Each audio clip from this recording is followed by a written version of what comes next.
Você ama o Bolsonaro porque você odeia o Lula ou você ama o Lula porque você odeia o Bolsonaro? Esta é a nossa reflexão de hoje. Daqui a pouquinho. Vinheta aí, Rodrigão.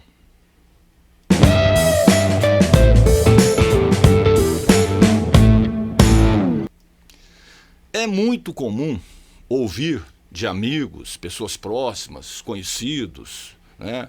Ou nesses ambientes que a gente frequenta, bares, mercados, enfim, né? É muito comum ouvir as pessoas dizerem que votaram no Bolsonaro para se livrar do PT.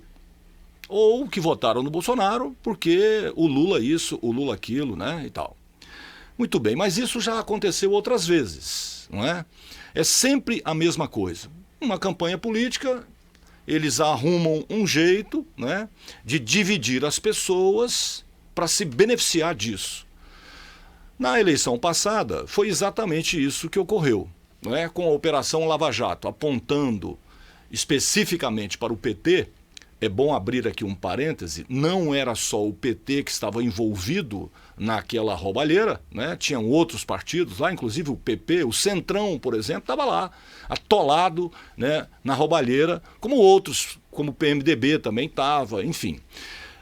Mas aí apontaram para o PT, primeiro para a esquerda, depois para o PT, e criou essa divisão, né? Aí você iria então votar no Bolsonaro porque você odiava o PT, você queria tirar o PT de qualquer jeito, odiava o Lula e tal, ou você ia votar no Haddad porque você odiava o Bolsonaro, porque o Bolsonaro isso, o Bolsonaro aquilo.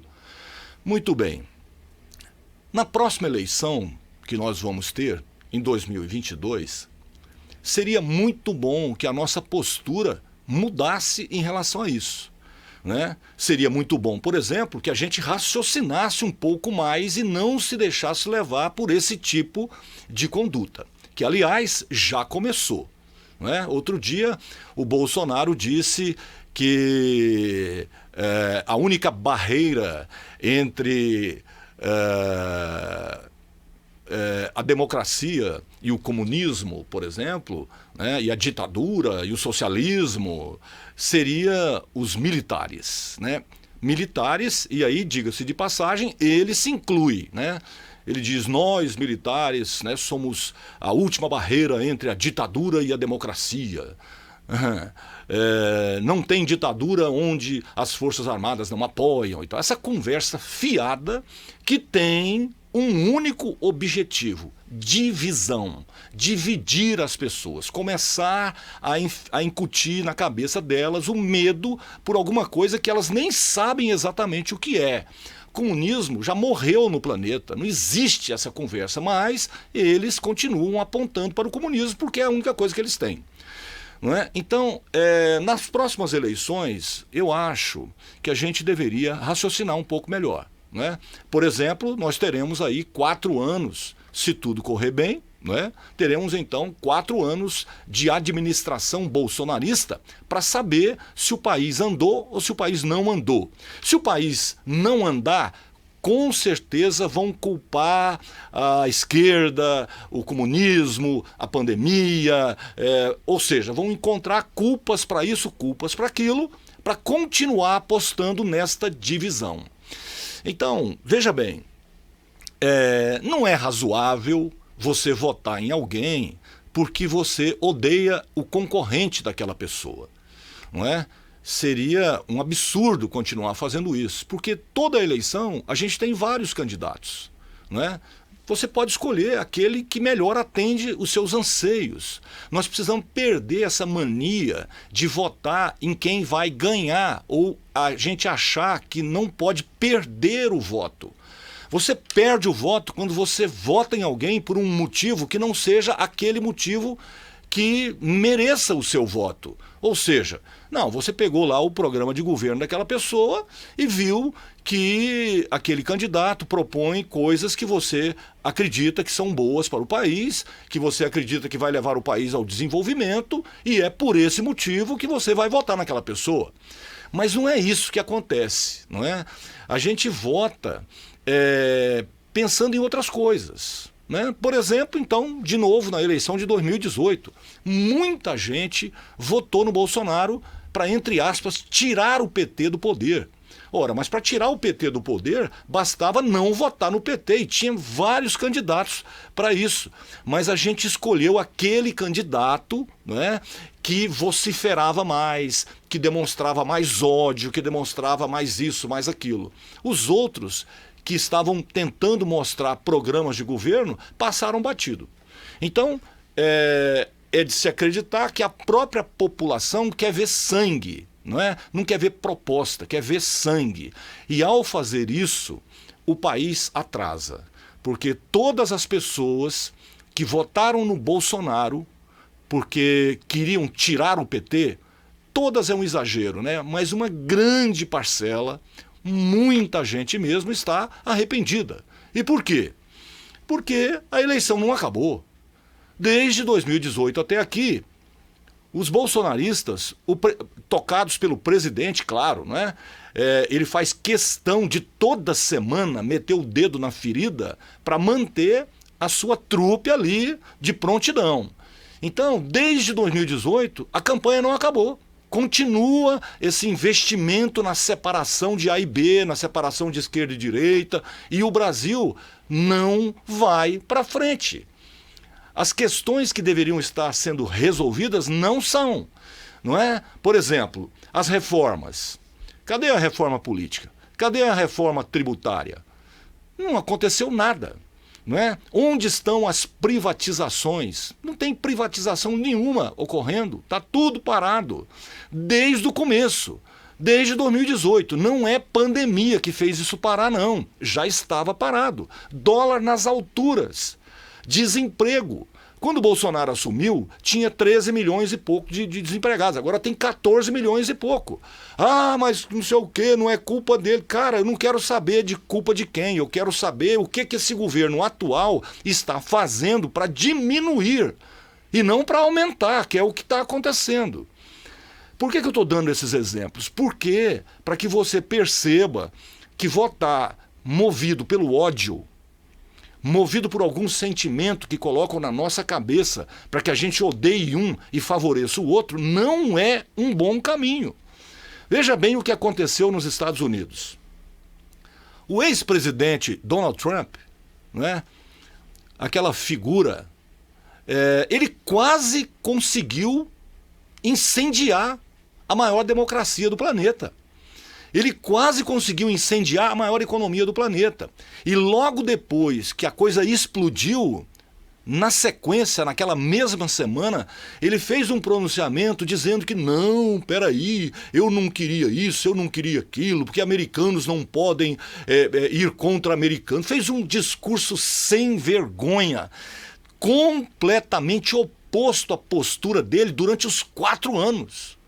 Ou seja, esse tipo de postura de apostar na divisão para poder comandar, para poder liderar, isso é coisa de populista, é coisa de gente mau caráter, é coisa de corrupto, entendeu? Isso não é coisa de estadista. Aliás, eu vou dizer uma coisa para você. Pobre de nós aqui no Brasil, viu? Porque estadista parece que a gente não vai ter nunca, né? E como é que agiria um estadista no caso do Brasil? Se um estadista tivesse sido eleito em 2018, a primeira coisa que essa pessoa teria feito era apaziguar os ânimos. Ou seja, dizer, olha, eu sou o presidente de todos os brasileiros. A eleição acabou. Agora, nós aqui, executivo, judiciário e legislativo, vamos trabalhar em conjunto, certo? Para poder fazer o país desenvolver. Quanto mais a gente brigar entre nós, menos desenvolvimento haverá. E quem vai pagar o preço disso é a população, como está pagando. Mas aí o que fez o senhor Bolsonaro? Ele entrou e começou a preparar a reeleição dele no primeiro dia de governo. E começou a apontar, porque comunistas, porque a China isso, porque a China aquilo. A situação agora se inverteu completamente. O Brasil está de pires na mão por conta de insumo para vacina, por exemplo, na China. Não é?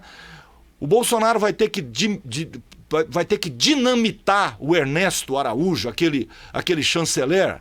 E por que ele terá que fazer isso? Porque o Ernesto falou muita besteira, o Ernesto acreditou que o Donald Trump ou o trumpismo ia permanecer por mais 4 anos, falaram um monte de bobagem, assumiram posturas chulas em relação ao que estava acontecendo nos Estados Unidos, apoiaram o Trump sem o Trump pedir, fizeram um monte de bobagem e agora os democratas assumiram o poder nos Estados Unidos, assumiram a Câmara e assumiram o Senado. Ou seja, tudo mudou. O primeiro que vai receber o bilhetinho vermelho é o chanceler. Quer apostar? Não demora nada, o chanceler vai ser demitido. E não é nem por conta dos Estados Unidos, não. É por causa da China. Lembra quando o Eduardo Bolsonaro falou sobre a Huawei? Essa empresa, a maior empresa de tecnologia, nesse caso, do planeta, né? Em questão do 5G, que não, porque o 5G da Huawei a gente não pode, porque senão a China vai nos espionar, ou seja, uma bobageira danada, falou aquilo especificamente porque deve ter sido mandado pelo trumpismo, porque essa era a postura do Trump o tempo inteiro, né? Aí vem o embaixador chinês, dá um monte de cascudos nele, usando o mesmo veículo que ele usou para poder falar mal, que foi a internet. Aí o nosso Ernesto foi lá, tomou as dores do Eduardo e de março até agora parou de falar com a China, parou de falar com a embaixada chinesa. Pois agora, né, que nós estamos precisando dos insumos para a produção de vacina, porque tanto da Oxford quanto da Coronavac, esse insumo vem da China, né? Aquelas pessoas que falavam aquela besteira, não tomo vacina chinesa, qualquer vacina que você tomar, o insumo é da China, meu amigo. Então, agora, né, não tem canal para poder lidar com a China. Olha só, então quem está pagando o preço, porque o Brasil não tem vacina, 2 milhões, 3 milhões, 5 milhões, não dá não, são 209 milhões de pessoas. Agora, eles estão lá com um tremendo de um problema por conta dessas posturas babacas, radicais, que não levam o país para nenhum lugar bom, só levam o país para o buraco. Então, de novo, se você porque você foi tocado, não é, pela fadinha do ódio, certo? Porque alguém apontou para alguém e disse, não, porque esse é comunista, não, porque esse é extrema-direita, não, porque esse é ultra-direita, esse é ultra-esquerda. Alguém que faz isso o tempo todo para dividir a nação, antes de votar nesse sujeito, né? Ou em qualquer um deles. Eu estou falando aqui de A a Z. Estou citando o Bolsonaro como exemplo, porque o Bolsonaro é o atual presidente e ele fez isso o tempo inteiro, desde quando acabou a eleição. Foi assim antes da eleição, ganhou a eleição e continuou incentivando o ódio entre as pessoas. Divisão entre esquerda e direita. Nós não precisamos de divisão. Nós precisamos de aproximação, nós precisamos de conversar, nós precisamos de achar o melhor caminho para o Brasil. E o melhor caminho não sai de uma cabeça só. Né? O verdadeiro líder é aquele que escuta todo mundo, é aquele que cria um ambiente propício para que as coisas avancem. E não essa topeira, entendeu? Que só faz merda. Até agora só fez merda. O que o Paulo Guedes fez até agora? O tal do Posto Ipiranga? Fez nada. Não consegue fazer nada. De vez em quando ainda fala umas bobagens e cria distanciamento. Entendeu? Arrumou encrenca com o presidente da Câmara e aí muita coisa parou. Então, o que adianta isso? Sérgio Moro, né? Sérgio Moro, super-ministro da Justiça, não sei o quê, o homem disso, o homem daquilo. O que aconteceu? Nada. Né? Então, o Bolsonaro aponta para o ódio, né? E você vai lá e compra o ódio dele. Ou o Lula aponta para o ódio, que o Lula, quando saiu da cadeia, saiu apontando para ódio também, para divisão. Eu costumo dizer o seguinte, o PT voltaria a ser um grande partido o dia que se livrar do Lula. Ué. Porque não dá para... O cara parece que ele está... Ele perdeu a cabeça, né? Porque não tem cabimento. Essas posturas que não levam em conta o Brasil. E as eleições passadas deixaram isso muito claro. Ele poderia ter apoiado alguém da esquerda, como o Ciro Gomes, por exemplo, que as pesquisas mostravam que ganharia a eleição. Mas não, não quis. E por que ele não quis? Porque ele estava pensando nele. Ou seja, então Lula, Bolsonaro, esses radicaizinhos, isso não ajuda em nada a nossa situação, a nossa sociedade, o nosso país, isso não aumenta emprego para ninguém, isso não traz desenvolvimento. A única coisa que isso traz é confusão. Então, de novo, você ama o Bolsonaro porque você odeia o Lula? Meus pêsames. Você ama o Lula porque você odeia o Bolsonaro? Meus pêsames, não é? Eu acho que a gente deve começar a raciocinar de uma outra forma a partir de agora, né? Daqui a 2 anos teremos uma outra eleição e eu espero que você não vá votar nem na esquerda porque você odeia a direita e nem na direita porque você odeia a esquerda. Eu espero que você analise cada candidato, que você veja as propostas, que você entenda esta manipulação, porque na verdade é isso que ocorre. É muita manipulação que vai beneficiar um grupo político ou o outro, em detrimento de toda a sociedade, como sempre tem acontecido no Brasil. O PT, quando chegou ao poder, chegou lá para fazer todas as mudanças e não fez, preferiu ações que o mantivessem no poder. Bolsonaro foi eleito com esse discurso de acabar com corrupção, agora está fazendo das tripas coração, já enfraqueceu a Polícia Federal, acabou com a Lava Jato e assim por diante, ou seja, tudo ao contrário do que falou.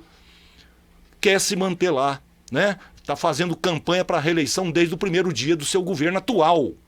Então, vamos raciocinar, porque daqui a pouco o tempo passa muito depressa, começa um novo processo para substituir o que está aí. E eu espero que o que venha depois seja melhor para todos nós aqui no Brasil, porque até agora, meu amigo, tá difícil. Dólar a quase R$6, 14 milhões de pessoas procurando emprego. Porque você mede a taxa de desemprego assim. Quantas pessoas estão procurando emprego? A 14 milhões e pouco. Mas e aqueles outros 15 milhões que desistiram de procurar ou que foram para informalidade? Então é muito mais grave do que parece. E agora temos um problema muito maior do que todos eles juntos. Vacinar as pessoas contra essa epidemia, essa pandemia, né, de Covid-19. O Brasil poderia ter se preparado de forma muito mais competente, mas por causa da intransigência do senhor Bolsonaro e seus asseclas no governo, né, fizeram pouco das vacinas, fizeram um pouco da pandemia e agora está todo mundo aí louco atrás de quem possa vender vacina ao Brasil. Só que nós precisamos de 209 milhões de vacinas e até agora não passa de 6 ou 8 milhões de vacinas que estão disponíveis para a gente. Ou seja, tá vendo aí? Tá vendo aí que essa postura não nos levou a lugar nenhum e que agora estamos pagando um preço muito alto por isso? Eu espero que você não se esqueça disso a partir de hoje, porque daqui a pouco vai ter uma outra eleição e a gente vai ter que escolher uma outra pessoa para comandar o Brasil. E eu espero que dessa vez a gente acerte a mão. Se você gostou desse vídeo, dê aí o seu joinha, o seu like, não é? Compartilhe, mas não esqueça de fazer a sua inscrição aqui no canal. Daqui a pouco o Fisolofando vai fazer entrevistas, programas de debate, vamos sair para as ruas aí para fazer o nosso programa direto de alguns restaurantes, alguns bares, empresas, enfim, né? Vamos começar a incendiar o Fisolofando, porque essa é a nossa intenção, comunicar no mais alto grau que a gente puder. Ok?